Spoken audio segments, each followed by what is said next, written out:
तो आज हम देखेंगे हाई स्कूल गणित एनसीईआरटी चैप्टर है आपका व्रत यानी कि 10वां। तो इसमें हम व्रत के बारे में पहले देखेंगे बेसिक। तो हम यहाँ पे देखते हैं सबसे पहले। तो अब हम जान लेते हैं सबसे पहले इस व्रत के बारे में। तो व्रत ही है हमारा, यहाँ से हमने पूरा एक गोल व्रत खींचा है, ये वाला पूरा इतना, और जो इसके बीचों बीच जो ये वाला बिंदु है उसे हम कहते हैं व्रत का केंद्र। तो हम इसे किससे दर्शाएंगे, ओ से दर्शा देंगे। और ये हमने व्रत के चारों ओर जो हमारी ये वाली रेखा है इसको हम कहते हैं परिधि। तो हम इसे यहाँ पे लिख देते हैं परिधि। तो ये हमारी व्रत के ये व्रत वाली जो रेखा है इसे हम कहते हैं परिधि। और जो हमारा ये केंद्र है व्रत का उसे हम कहते हैं व्रत का केंद्र, इसे हम ओ से दर्शाते हैं। तो अब हम इसमें देखते हैं कि हम व्रत के केंद्र से लेकर जो व्रत की परिधि तक की जो दूरी है ये वाली, इसको हम किससे दर्शाते हैं, इसे हम आर से दर्शाते हैं। यानी कि ये हमारी जो रेखा है ये इतनी बड़ी, तो वो क्या है हमारी त्रिज्या।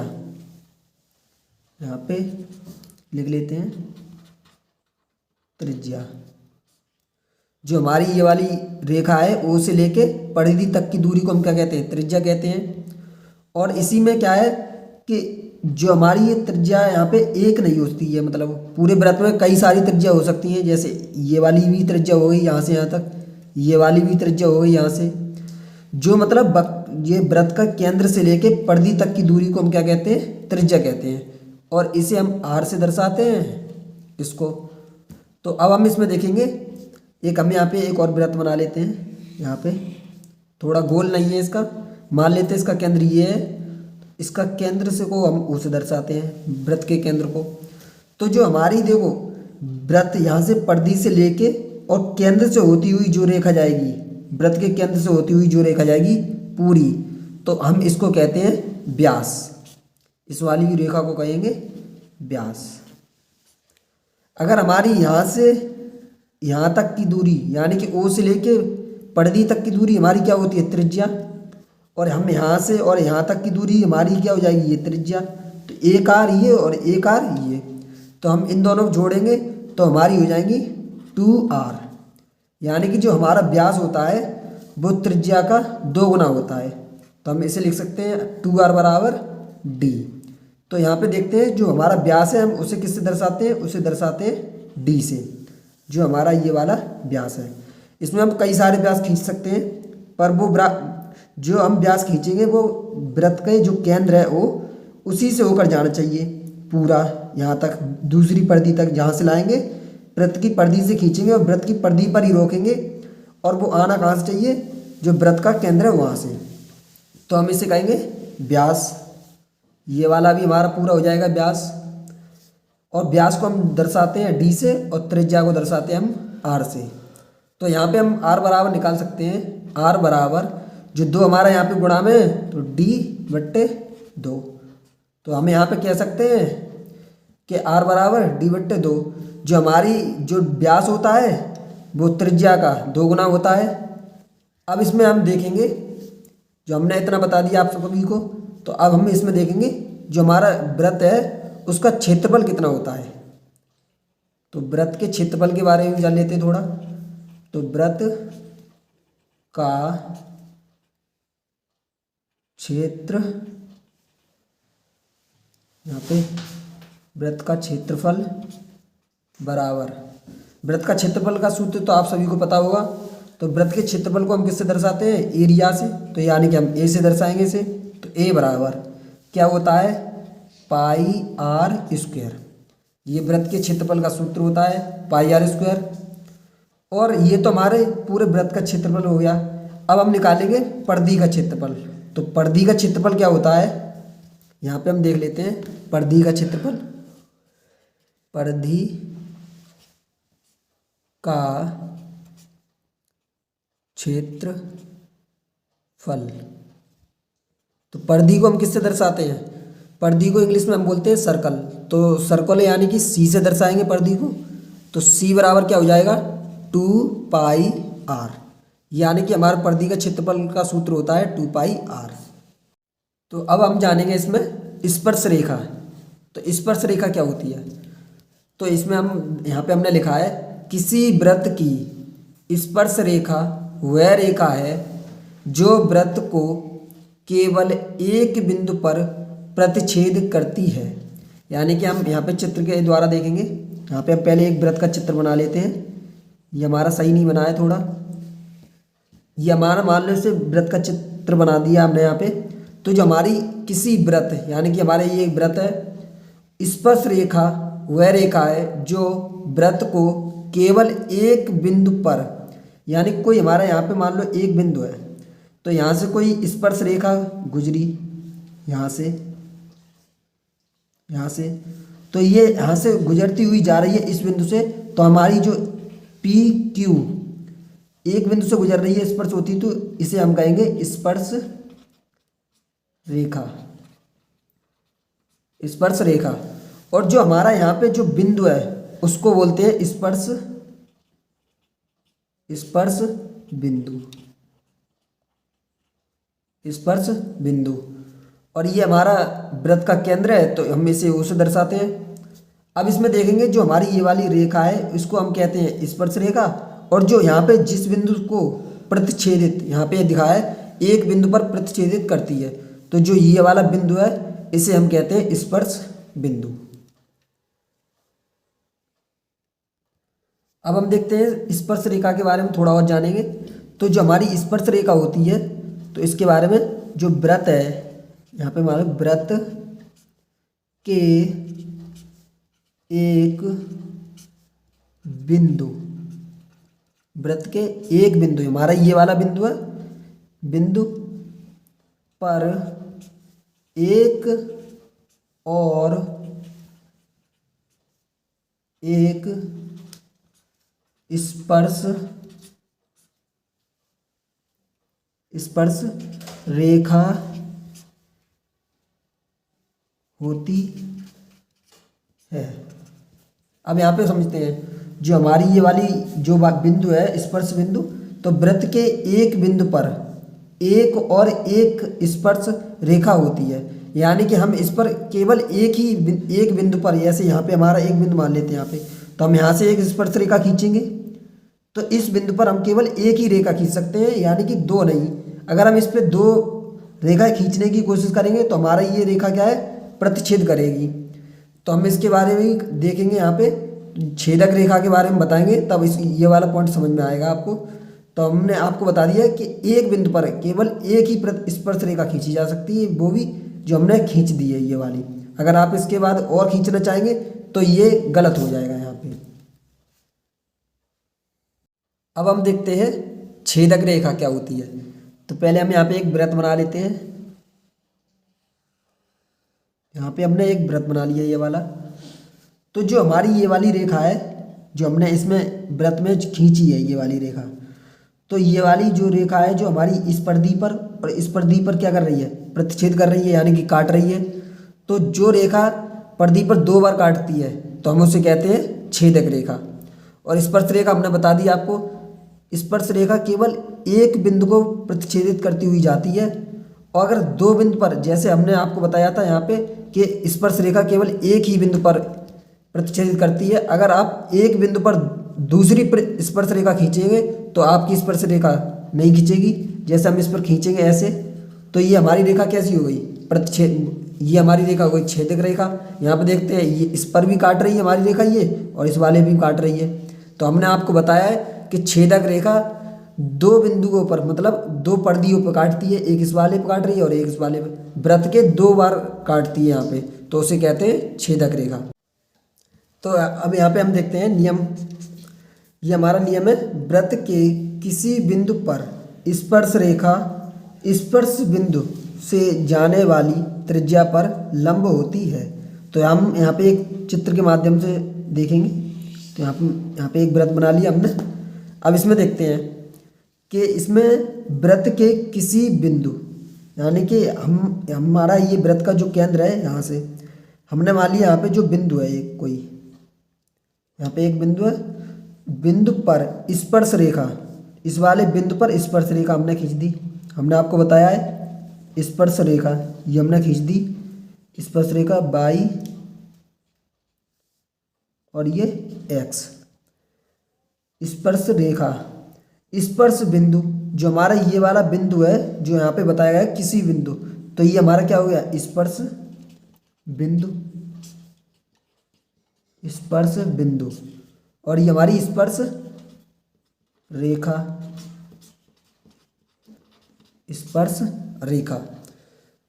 अब इसमें बताया स्पर्श बिंदु से जाने वाली, मतलब ये स्पर्श बिंदु है, इससे जाने वाली, इससे जाने वाली त्रिज्या पर लंब होती है। जो हमारी ये वाली रेखा है ये क्या है लंब, लंब है। और जो ये वाली रेखा है वो आधार हो जाएगी। अगर हम यहाँ से एक और लंब खींच दें तो ये हमारी क्या हो जाती है कर्ण हो जाती है। हमने आपको बताया है उस वाले में जो पीछे हमने वीडियो बनाई थी त्रिकोणमिति वाली, उसमें बताया था लंब, और ये हमारा हो जाएगा आधार, आधार। जो यहाँ पे जो कोण बनेगा वो कितने अंश का बनेगा, वो 90 अंश का बनेगा। अब हम देखेंगे प्रश्नावली 10.1। प्रश्नावली 10.1 का पहला सवाल और दूसरे सवाल के ये रिक्त स्थानों की पूर्ति कीजिए। इन सभी को हम अभी सॉल्व कराएंगे यहाँ पे। तो अब हम देखते हैं पहला सवाल। पहला सवाल है एक वृत्त की कितनी स्पर्श रेखाएं हो सकती हैं। तो यहाँ पे हमने एक वृत्त बना लिया, वृत्त के माध्यम से देखेंगे। तो यहाँ पे हमने एक वृत्त बनाया है जिसका केंद्र O है। अब स्पर्श रेखाएं, तो हमने आपको बताया है स्पर्श रेखाएं एक बिंदु पर केवल एक ही स्पर्श रेखा खींची जा सकती है, और इसमें जो हमारी ये परिधि है तो इस पर अनेक सारे बिंदु हो सकते हैं। तो ये इनका इसका मतलब है कि अनेक सारी हमारी स्पर्श रेखाएं खींची जा सकती हैं। जैसे हमारा यहाँ पे एक बिंदु हो सकता है स्पर्श रेखा, तो हमने एक यहाँ पे खींच दी, एक स्पर्श बिंदु यहाँ पे, तो स्पर्श यहाँ पे एक स्पर्श रेखा खींच दी। ऐसे यहाँ पे हो सकता है तो यहाँ पे भी खींच दी, यहाँ पे तो यहाँ पे भी। तो यानी कि इसका मतलब ये है कि एक वृत्त की कितनी स्पर्श रेखाएं होती हैं, तो एक वृत्त पर अनेक स्पर्श रेखाएं हो सकती हैं। तो हमारा आंसर है अनेक, अनेक स्पर्श रेखाएं या अनंत स्पर्श रेखाएं खींची जा सकती हैं। अब देखते हैं हम क्वेश्चन नंबर 2, रिक्त स्थानों की पूर्ति कीजिए। तो इसमें है किसी वृत्त की स्पर्श रेखा, किसी वृत्त की स्पर्श रेखा उसे बिंदुओं पर प्रतिच्छेदित करती है। तो यहाँ पे हम देखते हैं, जैसे हमने एक यहाँ पे वृत्त बना लिया, किसी वृत्त की स्पर्श रेखा, तो हमने यहाँ पे एक स्पर्श रेखा खींच ली यहाँ पे। तो ये जिस बिंदु से जा रही है, तो जो स्पर्श रेखा है वो बिंदु केवल एक बिंदु को स्पर्श करती है। तो हमारा यहाँ पे क्या बढ़ जाएगा, एक बिंदु को प्रतिच्छेदित करती है। जो हमारी स्पर्श रेखा है वो केवल एक बार में एक बिंदु को स्पर्श करती हुई जाती है। अगर हम एक बिंदु पर अनेक स्पर्श रेखा खींचेंगे तो हमारी गलत हो जाएगी। जैसे हम यहाँ पे खींचते हैं तो ये वाली क्या हो जाएगी प्रतिच्छेदित रेखा, यानी कि दो बिंदुओं पर काट रही है, इसलिए तो हमारा इसका आंसर क्या हो जाएगा एक बिंदु पर। तो इसका आंसर एक हो जाएगा। तो हम यहाँ पर भरेंगे एक बिंदु पर प्रतिच्छेदित करती है। तो अब हम दूसरा देखें, इसमें वृत्त को दो बिंदुओं पर प्रतिच्छेदित करने वाली रेखा को कहते हैं। तो हमने आपको बताया है, जैसे हम यहाँ पे चित्र के माध्यम से देखेंगे, जैसे हमने यहाँ पे एक रेखा खींची, तो ये रेखा क्या है वृत्त को दो बार काट रही है। तो हमने आपको बताया है जो रेखा दो बार काटती है उसे क्या कहते हैं, प्रतिच्छेदित रेखा कहते हैं, यानी कि छेदक रेखा कहते हैं। तो हम इसे यहाँ पे क्या लिखेंगे, छेदक रेखा। तो हमारा यहाँ पे भरा जाएगा दूसरे में छेदक रेखा। अब हम देखते हैं तीसरे में क्या है, एक वृत्त की समांतर स्पर्श रेखाएं हो सकती हैं। तो हम यहाँ पे एक और वृत्त बना के समझाते हैं। तो हमारा ये वाला एक वृत्त बना लिया हमने यहाँ पे। तो इसमें देखेंगे कि एक वृत्त है यहाँ पे, तो इसके समांतर में यानी कि सामने कितनी स्पर्श रेखा खींची जा सकती हैं। तो सामने हमारी स्पर्श रेखा एक ये वाली स्पर्श रेखा खींची जा सकती है और दूसरी ये वाली। अगर हम यहाँ पे स्पर्श रेखा खींचेंगे तो हमारे आपको बताया है हमने कि जो रेखा वृत्त को 2 बार काटती है वो छेदक रेखा हो जाती है। तो जो रेखा केवल एक बिंदु को स्पर्श कर रही है यानी कि एक बार काट रही है किसी बिंदु को, तो वो तो हमारी हो गई स्पर्श रेखा, और 2 बिंदु को काट रही है तो छेदक रेखा। तो यहाँ पे पूछा है एक वृत्त की समांतर स्पर्श रेखा हो सकती है, तो कौन सी हो सकती है? पहली ये और दूसरी ये, यानी कि 2 हो सकती हैं केवल। अब हम देखते हैं चौथा, वृत्त तथा उसकी स्पर्श रेखा के उभयनिष्ठ बिंदु को कहते हैं। अब इसमें हम समझेंगे चित्र के द्वारा इस वाले में। यहाँ पे देखो हमने एक बिंदु वृत्त तथा उसकी स्पर्श रेखा, ये वृत्त है और इसकी कहीं पर हमने यहाँ पे मान ली नीचे स्पर्श रेखा, ये वाली रेखा के उभयनिष्ठ बिंदु, यानी कि ये एक उभयनिष्ठ बिंदु है और इस बिंदु को हमने आपको बताया क्या बताते हैं, इसे क्या कहते हैं? इसे कहते हैं स्पर्श बिंदु, इसको कहते हैं स्पर्श बिंदु। तो हमारा यहाँ पे क्या हो जाएगा आंसर हमारा हो जाएगा स्पर्श बिंदु। वृत्त तथा उसकी स्पर्श रेखा के उभयनिष्ठ बिंदु को स्पर्श बिंदु कहते हैं। इसका आंसर ये हो गया। अब हम देखते हैं क्वेश्चन नंबर तीसरा। अब हम करेंगे तीसरा सवाल सॉल्व, इसको हम कॉपी पे करेंगे। अब हम देखते हैं तीसरा सवाल। इसमें दिया है 5 सेमी त्रिज्या वाले एक वृत्त के बिंदु P पर स्पर्श रेखा PQ केंद्र O से जाने वाली एक रेखा से बिंदु Q पर इस प्रकार मिलती है कि OQ बराबर 12 सेमी, PQ की लंबाई है। तो हम यहाँ पे एक वृत्त बनाते हैं। सबसे पहले